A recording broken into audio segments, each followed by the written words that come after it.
kahit hindi mo kapartido. Kasi kahit linabanan ka nung last election, bakit magaling talaga. Siya talaga yung marunong sa grazing. Lapitan mo, sabi mo, tapos na yung election, tulungan mo na kami. Pare-pareho naman ang gusto natin. Pareho naman natin gusto mong pagandahin ito. Tulungan mo na lang ako. At kung ano ba kailangan mo para magawa natin ito. Dapat ganun ang approach. Hindi kagaya yung nangyayari. Lahat ng ginawa nung nakaraan, pangit lahat yan. Tigil natin lahat yan. Hindi.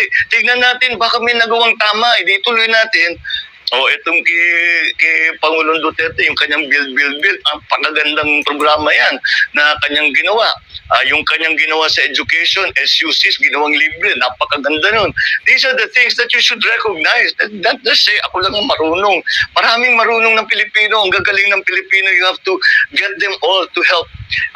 It starts from that national consciousness, that the appreciation of our culture, the understanding of what a Filipino is and what the Filipino needs. It all binds together. Kaya ginawa yan ng panahon ng aking ama dahil it was a necessary part of our nation building. One sentence response lang. Off the top of your head, Sara Duterte. Best partner I could have had.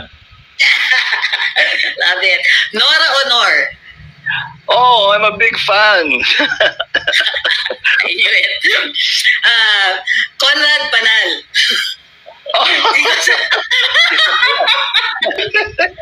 Has always something worthwhile to listen to say. Ayan. Renewable energy. Oh, absolutely necessary in the face of climate change. The University of the Philippines. Well, it's still the premier learning institution in the Philippines and must be well supported by government. NTF-ELCAC. Expand. Uy, like that. Universal healthcare law. Absolutely necessary also. Now we have to implement it properly. Do you think it's only implementation? Well, it's funding. Funding is becoming the problem, especially dito na napunta lahat ng pondo sa healthcare sa pandemic. So hindi pa talaga na implement ng mabuti yung universal healthcare. But it's, again, something close to me. Pero kailangan din bantayan because all the universal healthcare programs of other countries bankrupted those countries. And, so we have to be careful on how we apply the universal healthcare law. Free tertiary education. Long delayed policy. Expand. SUCs. What's that SUCs? Oh, SUCs. All right. Art Tugade. a good partner in government. Okay. So I have a few more minutes. One more.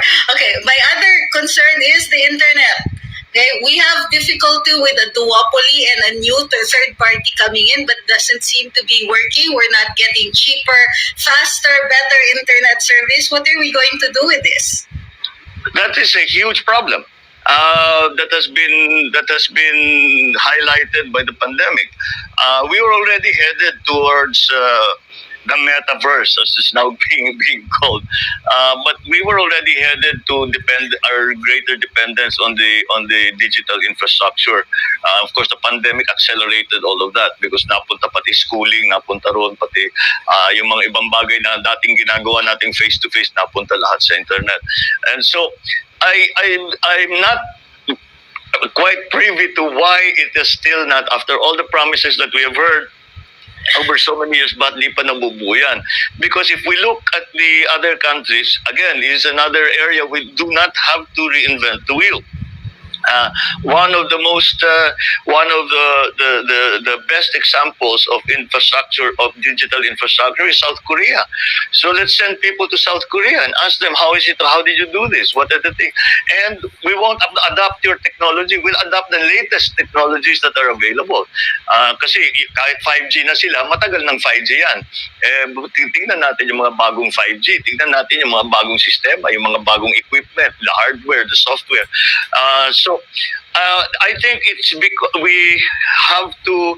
There is a very strange. There is a very funny arrangement with our basically two basic internet providers. In that we have to put again. I think it still makes sense for the government to have the backbone, its own backbone, na pinapagamit sa mga sa mga telco, and that is an investment that can be done, and this brings us to another some other concept that I think we should really encourage, and that is the PPP.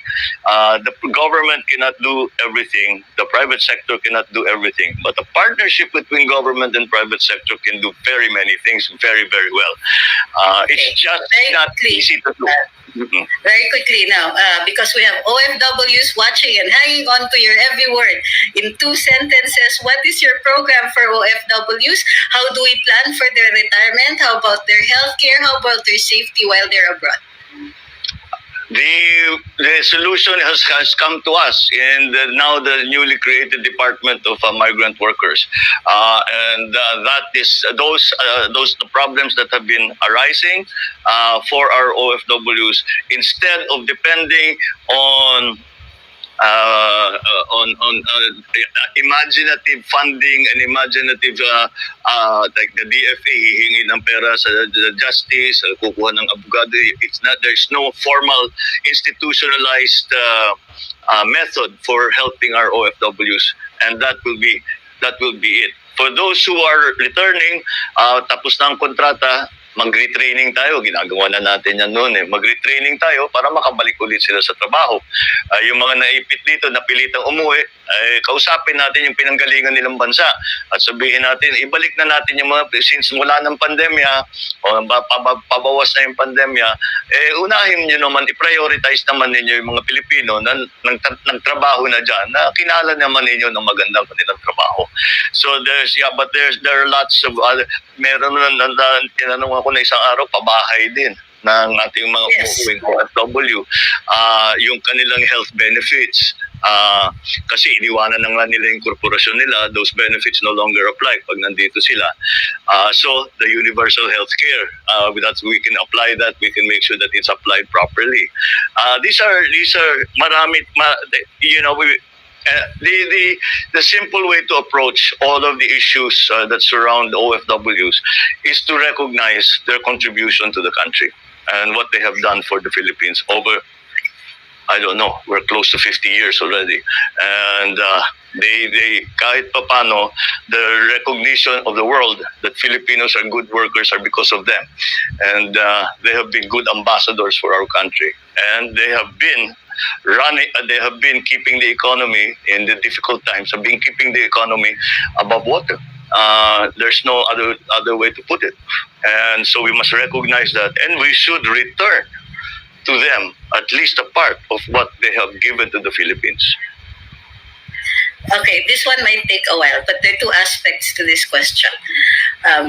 We've asked a lot of things of what you are going to be doing for the country. My turn to ask, what can we do for you when you become president? Sorry, when you become president, what do you want us to do? What would be most important, of course, would be to work again for national interest, for the nation building. Let us recognize that it is time to return to the concept of nation building.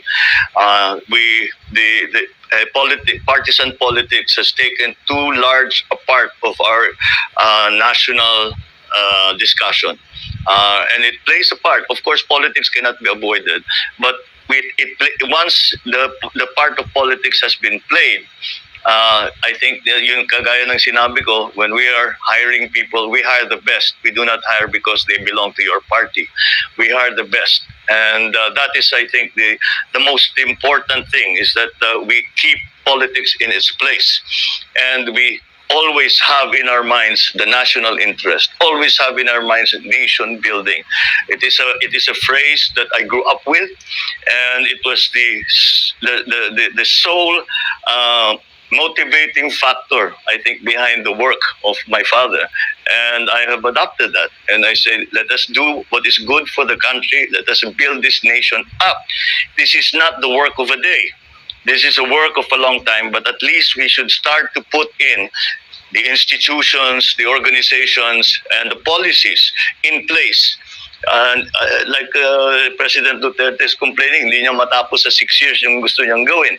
And 6 years actually is not a long time for a president to do all the work that he has to do. But you can start. You can strengthen the institutions that you know are going to be necessary to have a stable political system. You have to put in the different elements within the economy so that our economy is strong and a vibrant part of the global economy. That's very important because we have to think globally now. And so what we need is for people to be working in the right direction, in the same direction, which brings us back again to what you started with the shared consciousness.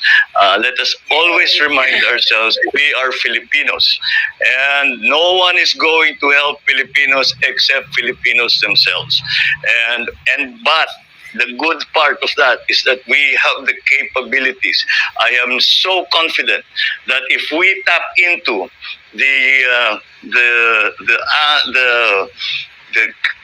abilities, the industry, the resourcefulness, the kindness, the grace of Filipinos, and we do that, we tap into that properly, I am so confident that we will succeed so long as we're working together, understanding what needs to be done, and sacrificing ourselves for the country. That is the most important thing.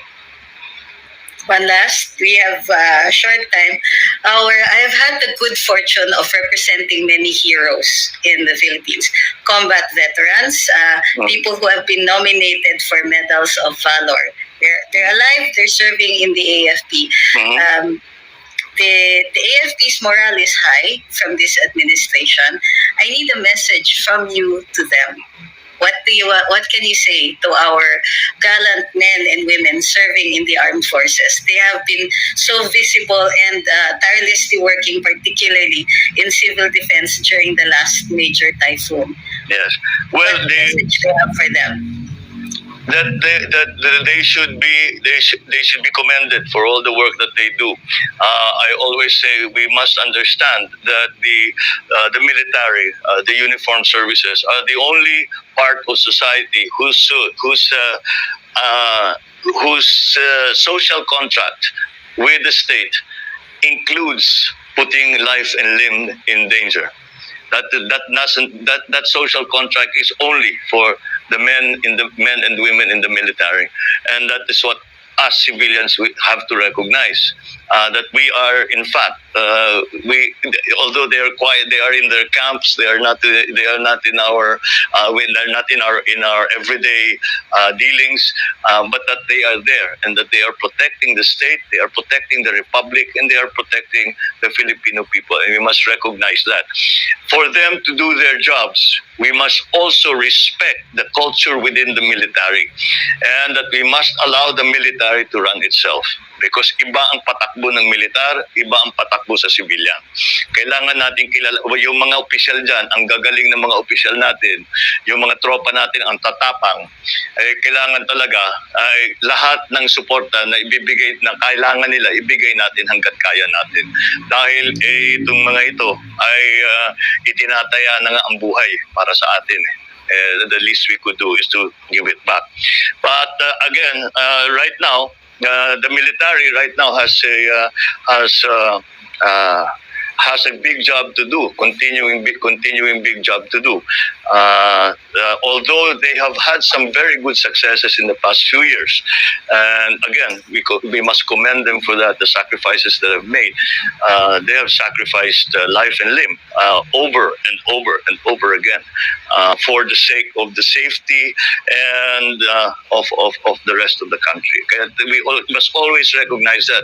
And I always remind when I talk to soldiers, lalo na yung mga na-wounded na pinupuntahan namin yung mga sugatan na pinupuntahan namin sa ospital, sinasabi ko sa inyo, baka akala ninyo hindi namin alam ang inyong ginagawa dahil nasa area kayo, nasa kampo kayo. Hindi nyo naririnig ang usapan ng civilian population na kami talagang alam namin ang inyong ginagawa, alam namin ang tapang ninyo, alam namin ang sakripisyo ninyo. Kaya dapat naman, kung anong magagawa namin para tulungan kayo at maging mas maganda ang patakbo ng inyong trabaho, gagawin natin. One more, may time pa. Your grandmother, I understand, was a teacher. Your Yes. paternal grandmother was a teacher. That's right. My grandmother was the same. Message for our teachers. They're waiting for their salaries again. There were some before, but we still haven't brought them up to industry standard. Message for them, please. And what are our plans for uplifting the condition of our public school teachers? Well, I have always considered all teachers, all of them. I consider them all heroes. Because we have to, again, you have to remember, parang sundalo yan eh. It is a calling. Teaching is a vocation. It's not a profession. It's not a job. Like I always say, may kilala ka bang teacher na milyonaryo? Wala. Hindi naman nag-teach yan, hindi nagtuturo yan dahil gusto nilang yumaman. Gusto nilang turuan ang mga bata para yung mga bata handa sila sa buhay nilang parating na buhay nila. They want them to be prepared. And that is their vocation. And that's why we have to support. Nakikita naman natin, the teachers are having to do all kinds of other things. Pagka yung sweldo nga nila hindi na late, magpa 5-6 na yan, malulubog na sa utang yan, hindi na habang buhay na yan, nandiyan nakaipit na sa kanilang mga utang. Kaya tulungan natin ang teacher that not only financially, make sure simple lang naman bagay na yung kanilang sahod na makuha nila ng tama. And we should more benefits also. We should do more for their families so that they do not worry about their families. They worry about their students and teaching. Hindi nila kailangan naalala yung anak ko may sakit, wala akong pambayad ng doktor, wala akong pambili ng gamot. Dapat hindi na nila kailangan dapat iniisip yun. I think speaking about teachers, you're ending up talking about the whole educational system.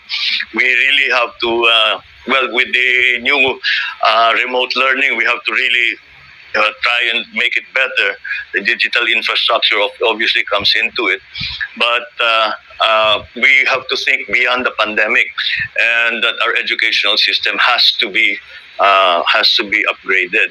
And the first part of that is the support that we have for the teachers. Not only financial support, but also support in terms of the infrastructure, the classrooms, the school buildings, the materials, the supplies, the school supplies, the equipment that they have.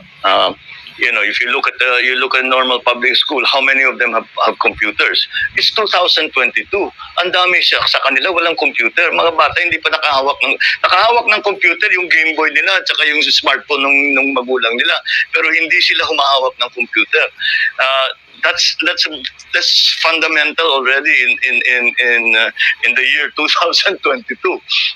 So something as simple as that, the equipment, I go to places, meron pang ginagamit na Marcos School building. The Marcos School buildings were put up in 1967, 68.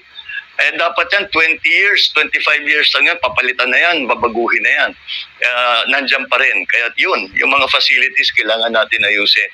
And the teachers, not only financial, not only in terms of benefits, but also in terms of refresher courses, retraining. Ang bilis ng takbo ng teknolohiya, for example, even social systems, political systems, economic systems are moving very, very quickly. And the teachers have to have a good awareness of what's happening.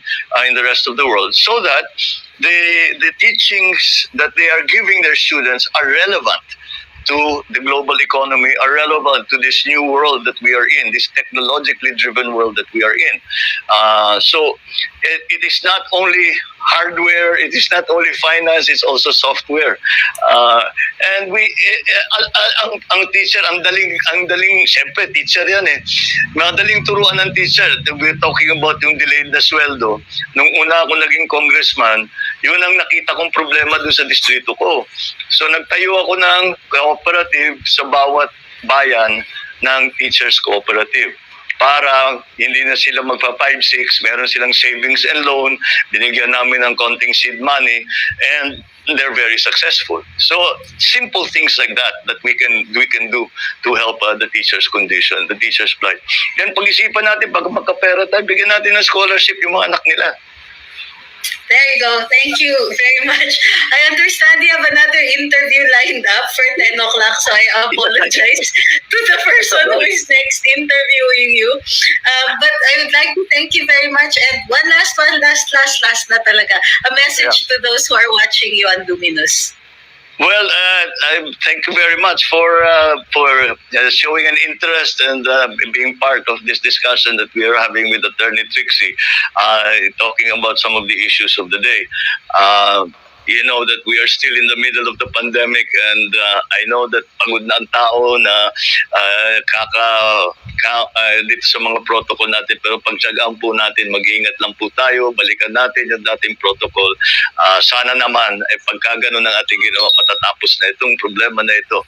But in the meantime, ako'y nagpapasalamat sa lahat ng nagpapahayag ng suporta at tiwala sa unit team, sa aming dalawa ni Inday Sara, at sana ipagpatuloy po natin itong ating advokasya ng pagkakaisa hanggat tayo'y magtagumpay, hindi lamang sa halalan, kung hindi sa ating kilusan ng pagkakaisa ng sambayan ng Pilipino.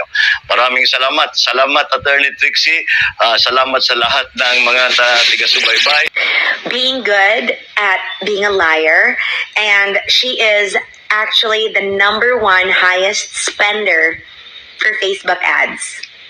How is that you are #1 in not just Facebook, but I think in YouTube as well, and you're really failing in the surveys? Why is that? And #2, I would like to issue this public statement and public warning sa mga kakamping. I really know that it's already normal for you guys to be stupid in general, but this is not the time na awayin ang Cebu. So there was a kakamping that actually tweeted, and I quote, na sinabi niyang hindi kailangan ng mga kakamping, subsequently kay Leni Robredo din, ang Cebu. At tinawag niyo pang baliw si Governor Gwen. Wrong. Very, very wrong, honey. Okay? Because your ad spending in the millions is not going to do anything if kakalabanan niyo pa ang Cebu. Wala na talagang natira sa inyo. Honey, wrong. Are you not aware that Cebu City and Cebu Province in general is the vote-rich capital of Visayas? Pagkabugo ninyo, oy! Why would you make enemies out of Cebu right now? Oh my God, you're just making it super easy for Bongbong-Marcos and Sara Duterte to win this May. Congratulations also to future President Bongbong-Marcos for not being disqualified. Yay! But honey, really, for the kakampings, I'm trying to help you here. Huwag kalabanin ang Cebu. Nasalantaman niya ng bagyong Odette, pero wala na nga pungkol. Makabutar gyapon na sa Mayo. Ang dagan gyapon na imo butar nga taga Cebu ug Cebu City. Tapos kinalaban niyo pa pati si Gov Gwen. Mali. Let me repeat, maldita ako. Animalon ako. Alam ko yan. Pero my gosh, pagdating kay Gov Gwen, bao talaga ako. Pos, minor. I use my nice girl voice. Kasi mali. May mga kakalabanin tayo. Tsaka may i-friend talaga tayo. And Cebu is not an enemy if you want to win the elections, honey. But then again, you kakampings have no clue. And I'm sorry to say this, but making enemies out of Cebu and Cebu province is really gonna guarantee that you're not gonna win on anything in 2022. I mean, in a few months. So good luck with everything. I hope you learn something when you lose. Ingat! Mwah. While we're on the topic, sir, since kultura na lang na, I would like to segue. This is an important question for our viewers. How are you going to manage your family and friends when you become president? Many administrations fail because there are people we can't say no to. It's our nature kasi we're very communal, we're very, together. So, pagka na hindi ang pamilya, minsan nagtatampo. So now, you're going to be in a position where people will be constantly coming to you. They'll be other administrations have suffered from this. No matter how good they were, it became a problem later. How are you going to manage this? Hindi ba, kaya speaking of shared consciousness and culture, hindi ba, the greatest strength of the Filipino is kayang pakiusapan. Pero that seems to be also our greatest weakness. Kasi kaya nga pakiusapan, hindi na nasusundan yung rules. The only solution to that is to run it as professionally as possible. If there is a job that needs to be done, don't get your cousin. Only unless your cousin is the recognized expert in that field, the best Filipino that you can find to work in that field. No, run it professionally. And make sure that the people who are in their place in whatever position in the government know their job and are very good at their job.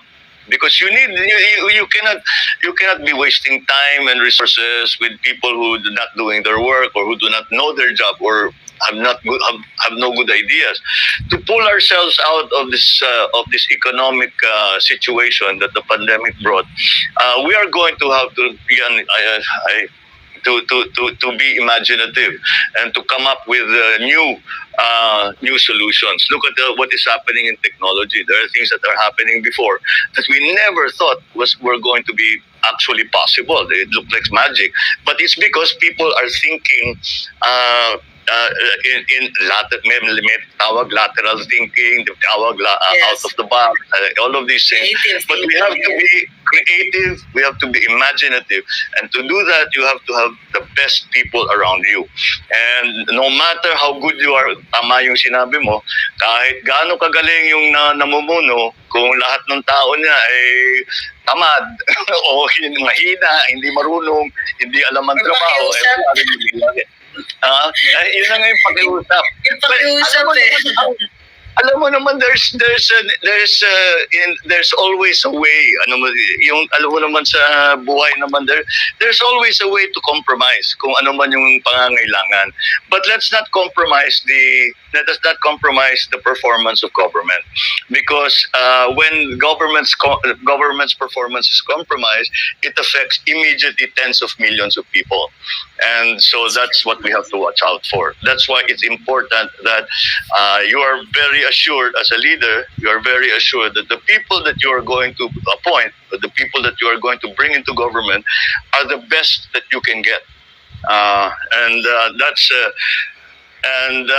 Despite, alam mo, and we'll go beyond kamag-anak and may kaibigan na may utang na loob ka, whatever it is, di ba, yung tinulungan ka sa kampanya, they want to be put in some kind of position. It's yung mga reward na gano'n. Pero hindi pa rin you really have to find the best people and get to go beyond that kamag-anak and kaibigan. Not only do you have to find the best people, you have to make sure that they are properly performing. Pagka hindi naman tama, hindi na tama yung ginagawa, management na yan. You have to magagaling yung yan eh. So that's really the only, I don't think there are any magic bullets to this kind of situation. Ito po kanina na-mention yung BBM, yung nakipag-meet kayo sa 11 na mayors ng Camarines Norte. Chinek ko, 35 yung mga towns doon. So 11 nagpunta yung mga mayors. Well, ano po ba yung napag-usapan ninyo doon? Well, di ba, pinag-usapan namin, sinabi sa una-una sa nagparating sila ng mensahe na nais nila makipagkita sa akin at gusto nga nila magsuporta. At I met with them at actually ang mahaba, sinabi ko, ano ba talagang issue sa inyo? Kasi pinapaliwanag nila, they were saying, kasi worried kami sa mga rebelde, may rebelde pa rin dun sa amin, may NPA pa rin dun sa amin, pero banditry na lang. Pero sabi nga nila, baka ikaw ang pinakamaganda para kasi yung father mo may history, talagang linabanan niya ng mabuti yan. Yun ang hinahanap din namin. Pero mula doon sa usapang yun, kung saan napunta ang usapan, sabi ko, ano ba talaga mga issue pa sa inyo? Nagulat ako, bukod doon sa NPA problem na nabanggit nila, they also talked to me about the lack of clean water, the lack of infrastructure development, yung mga ganong klaseng issue. So mahabang naging usapan namin at very, very productive. Hindi na usapang politika eh. Siguro yung politika, mga 20 minutes, 25 minutes, isang oras kami magkasama. After 1 hour, but for the rest of the hour, pinag-uusapan nga namin yung mga specific problems nila. Nagulat nga ako that there is still a problem for fresh water supply sa kanilang mga area. So pinag-uusapan nga namin paano natin ayusin yan, ano ba mga proposal. Meron na daw maraming naka-pending na program para dyan. So sinasabi nila, kung ikaw maswertehin ka at makaupo ka bilang presidente, tulungan mo naman kami. So yun ang ganun ang naging usapan namin. Alright. Sir, ito po, actually madami ako ng email na ganito. So kinulit ko lang into one question. Kasi po, alam naman natin na frontrunner ka ngayon sa presidential race. Tapos, well, there's a pretty good chance that you're gonna win. So, ang question is, ng mga taga-Bicol, kasi di ba, alam naman natin, medyo natin yung yung first runner-up. How can you help us, Bicolanos?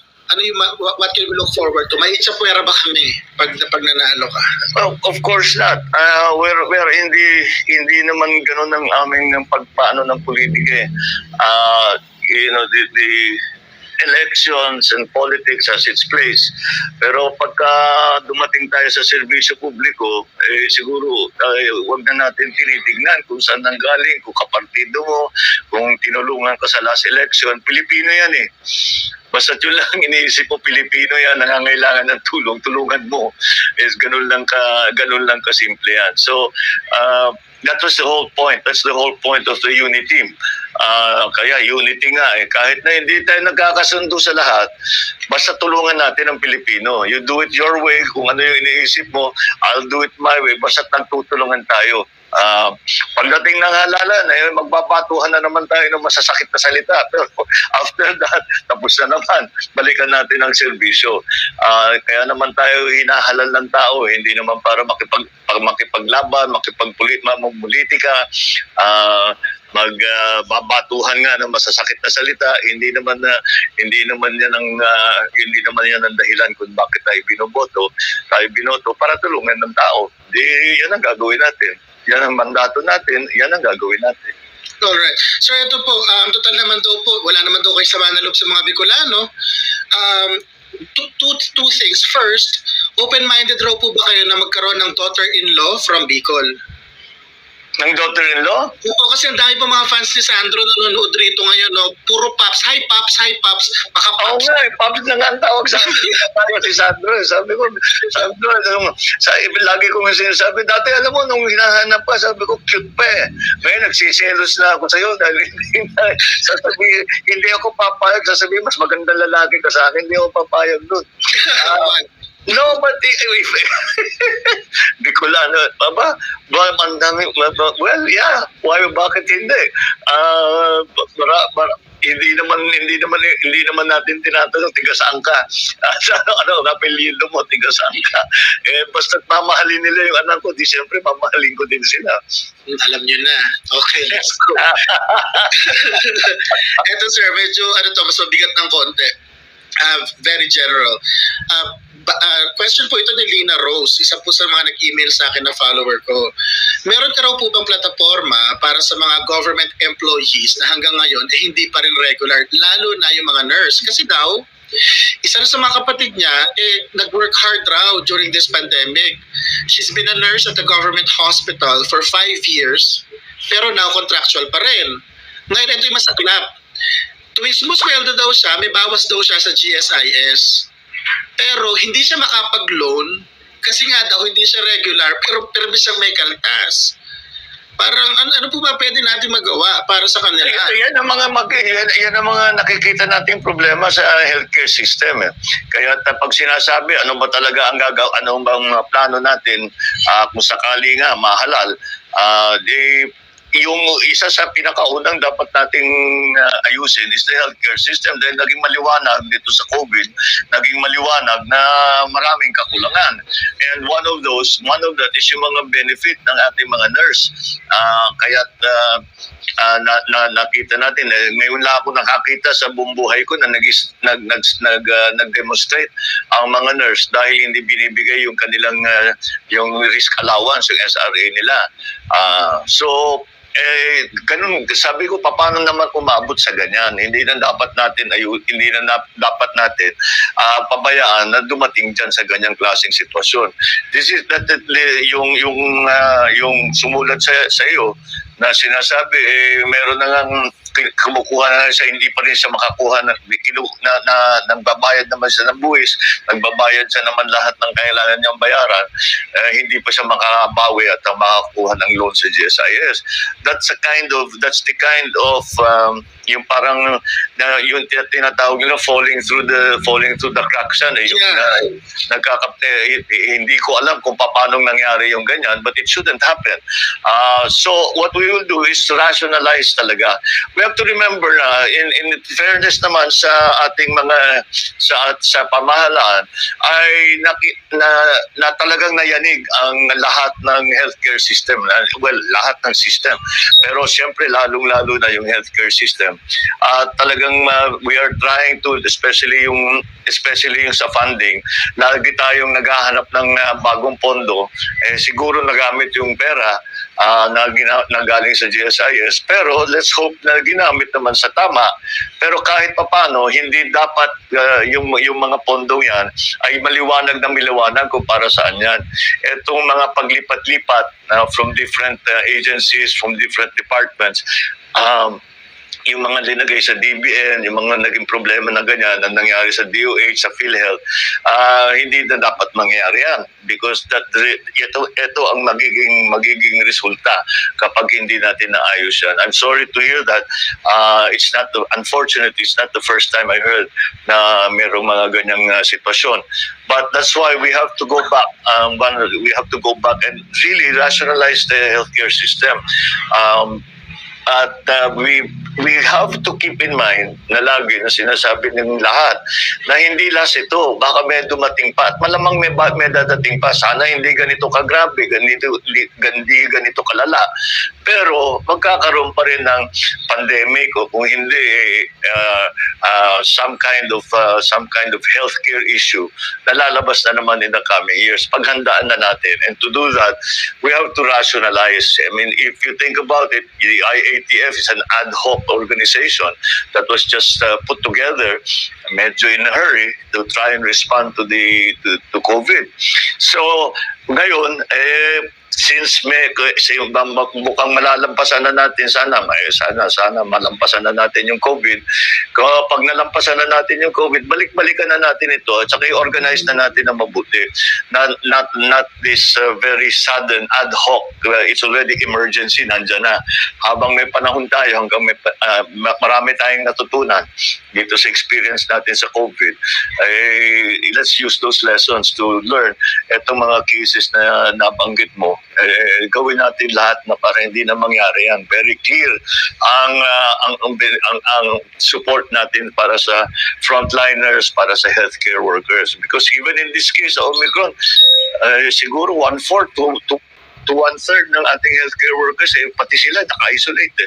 Kaya nagkakanda kulang yan. So you can see that alam naman natin lahat, siguro lahat tayo may karanasan, meron tayong kwento na yung healthcare worker na kaharap natin o yung frontliner kaharap natin, talaga naman nagsasakripisyo, nagkakasakit na, nung bandang una pa, may namamatay pa eh. Kaya we have to continue to recognize the work, how important their work is, and to make sure na maging maayos ang suporta natin sa kanila, because the work that they're doing is so important to help our people na dapat hindi na sila nadidistract na kailangan pa nilang lakarin sa GSIS yung kanilang utang, kailangan pa nilang Saklap no? kailangan pa tax, tapos hindi sila makautang. Oo nga eh. Merong nagwi-withhold pero hindi makautang. So, I don't know kung this just an accounting problem o baka nagamit yung pera sa ibang lugar. We'll have to go look into all of that. So, it doesn't happen anymore. Yun ang talagang, kasi madalian tayo nag-organize eh. Hindi naman natin nakalain eh. Pinag-uusapan nito, it was the first we heard of it, medyo November ng 2019. 2020, nandito na. Ang marami na ng casualty, meron na talaga puno na yung ospital, may namamatay na. So we were talagang nagmamadali. So let us take the time now that we have the time, let's take the time now to rationalize all of this and to assume that there will be another pandemic. If there will not be another pandemic, that's great. Kasi hindi na natin kailangan gamitin yung sistema. Pero kung sakali man may magkaroon ulit, handa naman tayo. At lahat ng mga natutunan natin na naging problema dito sa COVID, may apply na natin sa rationalization ng healthcare system.